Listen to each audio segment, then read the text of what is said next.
ಜಾತಿ ತಾರತಮ್ಯದಿಂದ ಬೇಯುತ್ತಿರುವ ಹಳ್ಳಿಯೊಂದರ ಕಥೆಯನ್ನ ಗುರುರಾಜ್ ದೇಸಾಯಿ ಅವರು ಸಂಬಳಿಗೋಲು ಕಾದಂಬರಿಯಲ್ಲಿ ಕಟ್ಟಿಕೊಟ್ಟಿದ್ದಾರೆ ಎಂದು ಹಂಪಿ ಕನ್ನಡ ವಿಶ್ವವಿದ್ಯಾಲಯದ ಹಿರಿಯ ಪ್ರಾಧ್ಯಾಪಕರಾದ ಚಿನ್ನಸ್ವಾಮಿ ಸೋಸಲೆಯವರು ಹೇಳಿದರು. ಪತ್ರಕರ್ತ ಗುರುರಾಜ್ ದೇಸಾಯಿ ಅವರ ಸಂಬಳಿಗೋಲು ಪುಸ್ತಕವನ್ನ ಕೊಪ್ಪಳದಲ್ಲಿ ಬಿಡುಗಡೆ ಮಾಡಿ ಅವರು ಮಾತನಾಡಿದರು. ಮೇಲ್ಜಾತಿಯವರ ಕ್ರೌರ್ಯಕ್ಕೆ ಬಲಿಯಾದ ದಲಿತ ಜೀವಗಳ ದುರಂತ ಕಥೆಯನ್ನ ಬರೆದಿದ್ದಾರೆ. ನೂರಾರು ವರ್ಷಗಳ ಹಿಂದೆ ಅಸ್ಪೃಶ್ಯರನ್ನು ಹೇಗೆ ಶೋಷಿಸಲಾಗುತ್ತಿತ್ತು ಎಂಬುದನ್ನು ಈ ಕಾದಂಬರಿಯಲ್ಲಿ ಚಿತ್ರೀಕರಿಸಿದ್ದಾರೆ ಎಂದು ಸೋಸಲೆ ಕಾದಂಬರಿಯ ಕುರಿತು ಶ್ಲಾಘಿಸಿದರು. ದೊಡ್ಡ ನೋವನ್ನ ಈ ಕಾದಂಬರಿ ಬರೆಯುವ ಮೂಲಕ ವಾಸಿ ಮಾಡಿಕೊಂಡ್ರು. ಅಂದ್ರೆ ನಾನು ಏನು ಹೇಳಿಕೊಟ್ಟಿದ್ದ ನಿಮಗೆ ಹಲವಾರು ರೀತಿಯ ಈ ದಲಿತರ ಬದುಕಿನ ಜೀವಂತ ಬದುಕಿನ ಶ್ರೇಯಸ್ಸಿನ ಬಗ್ಗೆ ದುಡಿಯಲು ಮಹಾನ್ ವ್ಯಕ್ತಿಗಳು ಬಂದರು. ಕುದುಗೋಲ್ ರಂಗರಾಯರು ಬಂದರು. ನಾಲ್ವಡಿ ಕೃಷ್ಣರಾಜ ಅವರ ಕಾಲದಲ್ಲಿ ನಮ್ಮ ಗೋಪಾಲಸ್ವಾಮಿ ಅಯ್ಯರ್ ಅವರು ಬಂದರು. ತಗಡೂರು ರಾಮಚಂದ್ರಾಯರು ಬಂದರು. ಎಂ.ಎನ್. ಜೋಯಿಸ್ ಅವರು ಬಂದರು. ಪ್ರಾಣೇಶ್ವರ ರಾವ್ ಅಂತ ಮೈಸೂರು ಸಂಸ್ಥಾನದಲ್ಲಿ ಬಂದರು. ನನ್ನ ಊರಿನ ಕೃಷ್ಣಮಾಚಾರಿ ಅಂತ ಬಂದರು. ಅಂದ್ರೆ ನಾನು ಯಾಕೆ ಹೆಸರು ಹೇಳ್ತೇನೆ ಅಂತಂದ್ರೆ ಇವರೆಲ್ಲರೂ ಸಹ ಗಾಂಧಿ ಅವರ ಪ್ರಭಾವಕ್ಕೆ ಒಳಗಾಗಿ ಹರಿಜನ ಉದ್ಧಾರಕ್ಕೆ ಹೋದವರು. ಹರಿಜನ ಉದ್ಧಾರಕ್ಕೆ ತಮ್ಮನ್ನು ತಾವೇ ತೊಡಗಿಸಿಕೊಂಡವರು ಮತ್ತು ತಮ್ಮ ಆಸ್ತಿ ಪಾಸ್ತಿ ಎಲ್ಲವನ್ನು ಇವ್ರಿಗಾಗಿ ದಾನ ಮಾಡಿದವರು. ಇದು ಒಂದು ಕಾಲಘಟ್ಟ. ಈ ಕಾಲಘಟ್ಟದ ನಂತರವೇ ದಲಿತ ಸಂಸ್ಕೃತಿ ಒಂದಷ್ಟು ಮಾತಾಡಕ್ಕೆ ಆರಂಭ ಆದದ್ದು. ಅದಕ್ಕೂ ಮುಂಚೆ ಇರಲಿಲ್ಲ ಅಂತ ಹೇಳ್ತಿಲ್ಲ, ಬರೆದಿರಲಿಲ್ಲ. ಅದಕ್ಕೂ ಮುಂಚೆ ದಲಿತ ಸಂಸ್ಕೃತಿ ಏನು ನಾಶ ಆಗಿರಲಿಲ್ಲ, ಬಟ್ ಬರೆಯೋರು ಇರಲಿಲ್ಲ. ಅವ್ರಿಗೆ ಬರೆಯೋದು ಗೊತ್ತಿರಲಿಲ್ಲ. ಶತಮಾನಗಳಿಂದ ಅಕ್ಷರವನ್ನ ಕಲಿಬಾರ್ದು ಅಂತ ಹೇಳಿದ್ದ ವರ್ಗದವರಿಗೆ ಅಕ್ಷರ ಬರೆಯೋದು ಗೊತ್ತಿರಲಿಲ್ಲ. ಶತಮಾನದ ಅಕ್ಷರ ಸ್ವತ್ತಾಗಿಸಿಕೊಂಡಿದ್ದವರು ಇವ್ರ ಬಗ್ಗೆ ಬರೀಲಿಲ್ಲ. ಈ ಒಂದು ಅಕ್ಷರಗಳಿಂದ ಇಂತಹ ಸಂದರ್ಭದಲ್ಲಿ ಇವತ್ತು ಅವರ ಚರಿತ್ರೆಯನ್ನ, ಅವರ ಭಾವನೆಯ ಚರಿತ್ರೆಯನ್ನ, ಅವರ ಜೀವನದ ಚರಿತ್ರೆಯನ್ನ ವಸ್ತು ನಿಷ್ಠತೆ ಹಿನ್ನೆಲೆಯಿಂದ ತನ್ನದೇ ಮನೆತನದ ಕುಟುಂಬದ ಹಿನ್ನೆಲೆ ಇಟ್ಕೊಂಡು ಬರೆಯುವಂತ ಶಕ್ತಿ ಇದೆಲ್ಲ ಅವ್ರ ತಂದೆ ಕೊಟ್ಟಿರುವಂತ ಆ ಒಂದು ಬೆಂಬಲ, ಬೌದ್ಧಿಕ ಬೆಂಬಲ, ಇದು ಯಾರಿಗೂ ಬರೆಯಕ್ಕಾಗಲ್ಲ ಅಂತಲ್ಲ, ಅದಕ್ಕೂ ಮನಸ್ಥಿತಿ ಬೇಕು. ಅದಕ್ಕೆ ನಾನು ಯಾರ ವಿರುದ್ಧ ಬರಿತಾ ಇದ್ದೀನಿ, ಯಾಕೆ ಬರಿತಾ ಇದ್ದೀನಿ, ಯಾರ ಪರವಾಗಿ ಬರಿತಾ ಇದ್ದೀನಿ, ಯಾಕೆ ಬರಿತಾ ಇದ್ದೀನಿ, ಯಾಕೆ ಬರಿಬೇಕು, ಯಾಕೆ ಬರೆದ್ರೆ ಇದು ಮಾತನಾಡುತ್ತೆ ಅನ್ನುವ ಅವರು ಬಾಲ್ಯದಿಂದಲೇ ಅವರು ಈ ಕಮ್ಯುನಿಸ್ಟ್ ಸಿದ್ಧಾಂತವನ್ನು ಮೈಗೂಡಿಸ್ಕೊಂಡು ವರ್ಗದಿಂದ ಬದಲಾವಣೆ ಮಾಡಬೇಕು ಅಂತ ಅಂಶವನ್ನು ಮೈಗೂಡಿಸ್ಕೊಂಡು ಜಾತ್ಯತೀತ ಸಮಾನತೆ ಮತ್ತು ಸಹೋದರತೆ ಭಾತೃತ್ವ ಸಂವಿಧಾನದ ಅಡಿಯಲ್ಲಿ ಅವರು ಬದುಕು ರೂಪಿಸಿಕೊಂಡ ಗುರುರಾಜ್ ಅವರ ಮನೋಸ್ಥಿತಿಯೇ ಇದಕ್ಕೆ ಕಾರಣ ಇದೆ. ತಾವು ಬಾಲ್ಯದಲ್ಲಿ ಕಂಡ ದೌರ್ಜನ್ಯಗಳನ್ನ ಸಂಬಳಿಗೋಲು ಎಂಬ ನೀಳ್ಗತಿಯಲ್ಲಿ ಕಟ್ಟಿಕೊಟ್ಟಿದ್ದಾರೆ. ಅದು ಒಂದು ಕಾದಂಬರಿಯಾಗಿ ಇವತ್ತು ತಮ್ಮೆದುರಿಗೆ ಬಂದಿದೆ. ಜಾತಿ ತಾರತಮ್ಯದಿಂದ ಬೇಯುತ್ತಿರುವ ಹಳ್ಳಿಯೊಂದರ ಕಥೆ. ಅದರಲ್ಲಿ ಬರೀತಾರೆ ಅವರು, ಆ ಪಟಪಟಿ ಅಂತಂದು ಏನ್ ಹೇಳ್ತಿದ್ರಲ್ಲ, ಗಾಡಿ ಅಂತಂದು, ಅದನ್ನ ಆ ಮಕ್ಕಳು ತಪ್ಪು ಮಾಡಿದ್ದು ಇಲ್ಲಿ ಸ್ಪಷ್ಟವಾಗಿ ಬರೀತಾರೆ.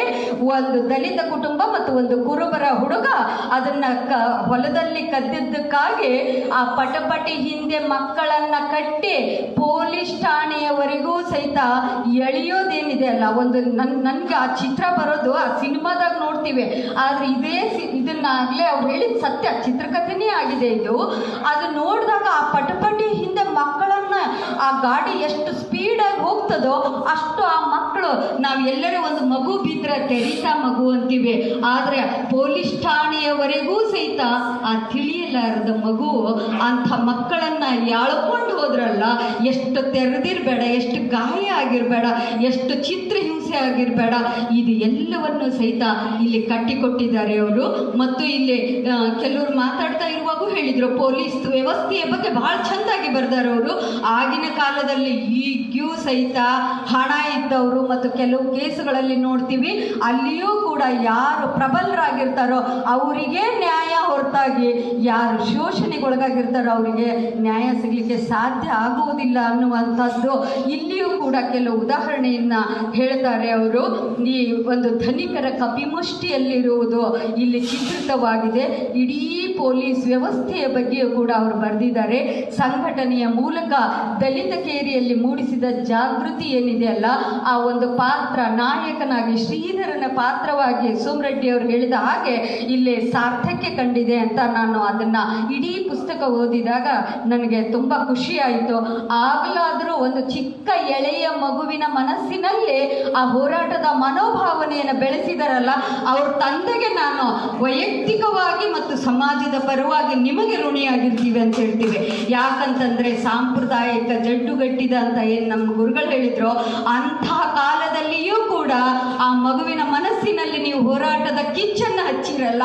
ಅದಕ್ಕೆ ನಾವು ನಿಮಗೆ ಥ್ಯಾಂಕ್ಸ್ ಹೇಳಬೇಕು. ನೀವು ಇಡೀ ಕಾದಂಬರಿಯನ್ನು ಓದ್ತಾ ಕುಂತ್ರೆ ನಿಮಗೆ ಏನಾಗುತ್ತೆ ಅಂತಂದರೆ ಇಡೀ ಸಾಮಾಜಿಕ ವ್ಯವಸ್ಥೆ ಎಲ್ಲ ದರ್ಶನ ಆಗ್ತದೆ. ಬಹುಶಃ ಇದನ್ನು ಓದಿಬಿಟ್ರೆ ಒಂದು ಈ ಸಮಸ್ಯೆಯನ್ನು ಅರಿತುಕೊಂಡು ಹೇಗೆ ಬದುಕಬೇಕು ಅನ್ನೋದು ಗೊತ್ತಾಗ್ತದೆ.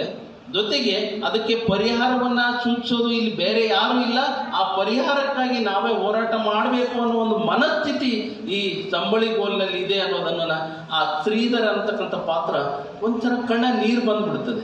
ಅವನಿಗೆ ಎಷ್ಟು ಕಳಕಳಿ, ಎಷ್ಟು ಪ್ರೀತಿ, ಅವನಿಗೆ ಸಮಾಜದಲ್ಲಿ ಅವನಿಗೆ ಇಡೀ ಜಗತ್ತು ಗೊತ್ತಿಲ್ಲ. ಬಹುಶಃ ಆ ಚಿಕ್ಕವನಾಗಿರೋದ್ರಿಂದ ಆ ಕಾರಣಕ್ಕಾಗಿ ಅಷ್ಟು ಅವನಿಗೆ ಏನಂತಂದರೆ ಅವನ ಸ್ನೇಹಿತ ಸಮಾಜದಲ್ಲಿ ಯಾರನ್ನೂ ಬಡಿಬಾರ್ದು ಇಷ್ಟೇ.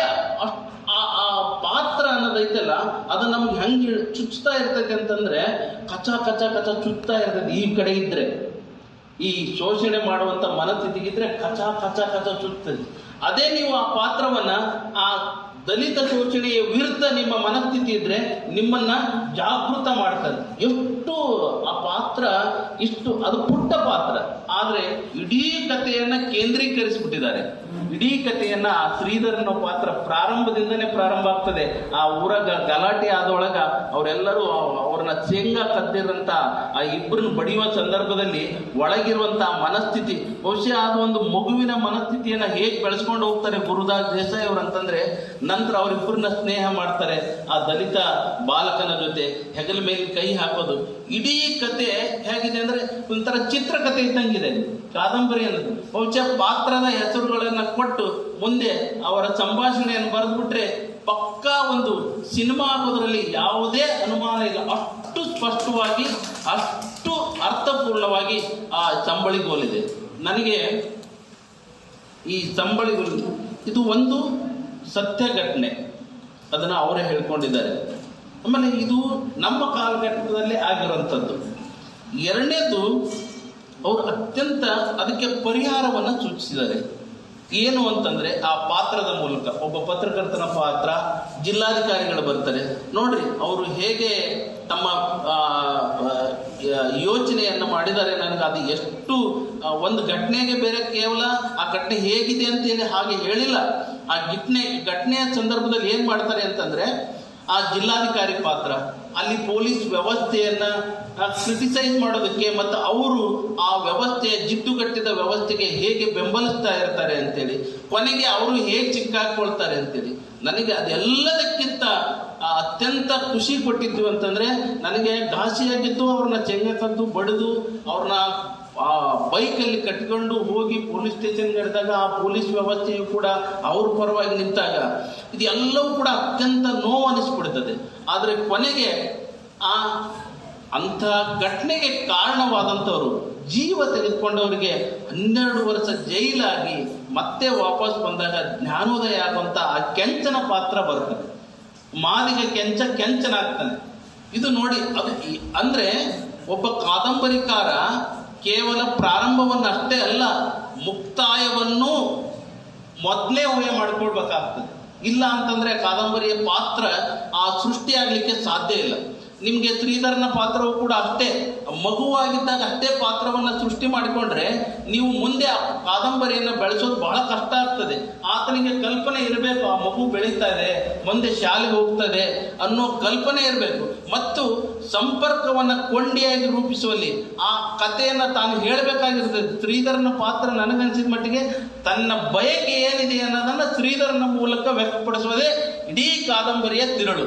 ಅದಕ್ಕೋಸ್ಕರ ಆ ಕಾದಂಬರಿ ಅವಾಗ ಆ ಮಗು ಎದ್ದು ಬರ್ತದೆ, ಹೊರಗೋಗಿ ನೋಡ್ತದೆ ಏನಾಗ್ತದೆ ಅಂತೇಳಿ ಆ ತುಡಿತ ಇದೆಯಲ್ಲ, ಆ ಎಲ್ಲ ತುಡಿತವನ್ನು ಶ್ರೀಧರನ ಮೂಲಕ ವ್ಯಕ್ತಪಡಿಸಿದರೆ ಸಮಾಜದ ಜಿಡ್ಡುಗಟ್ಟಿದ ವ್ಯವಸ್ಥೆ ಮತ್ತು ಆಡಳಿತ ವ್ಯವಸ್ಥೆಯು ಕೂಡ ಅದರ ಪರವಾಗಿ ಹೇಗೆ ನಿಲ್ತದೆ ಅನ್ನೋದನ್ನ ಪೊಲೀಸ್ ವ್ಯವಸ್ಥೆಯ ಜೋಡಣೆಯ ಮೂಲಕ ಗುರುರಾಜ್ ದೇಸಾಯಿ ಅವರು ಬಹಳ ಅರ್ಥಪೂರ್ಣವಾಗಿ ಕಟ್ಟಿಕೊಟ್ಟಿದ್ದಾರೆ.